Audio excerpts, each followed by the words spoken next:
BNP মহাসচিব ও নির্বাচন কমিশনের দায়িত্বপ্রাপ্ত মন্ত্রী মির্জা ফখরুল ইসলাম আলমগীর বলেছেন, পরবর্তী স্থানীয় সরকার নির্বাচন সুষ্ঠু, অবাধ ও নিরপেক্ষভাবে আয়োজনের লক্ষ্যে নির্বাচন কমিশন ইতোমধ্যেই প্রস্তুতি শুরু করেছে।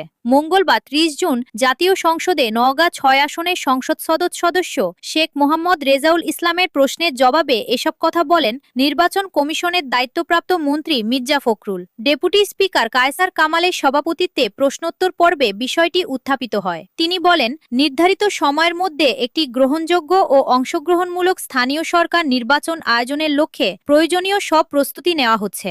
এনসিপি সংসদ সদস্য আবুল হাসনাত আবদুল্লাহর প্রশ্নের জবাবে মির্জা ফখরুল ইসলাম আলমগীর বলেন, প্রবাসী বাংলাদেশিদের ভোটাধিকার নিশ্চিত করতে নির্বাচন কমিশন প্রথমবারের মতো আইটি সাপোর্টেড পোস্টাল ব্যালটের মাধ্যমে ভোট দেওয়ার জন্য নিবন্ধন পদ্ধতি চালু করেছে। তিনি আরও বলেন, আগামী জাতীয় নির্বাচনেও এই উদ্যোগ অব্যাহত থাকবে। পাশাপাশি সর্বোচ্চ সংখ্যক প্রবাসী বাংলাদেশিকে এই পদ্ধতির আওতায় আনতে নির্বাচন কমিশন কাজ করে যাচ্ছে।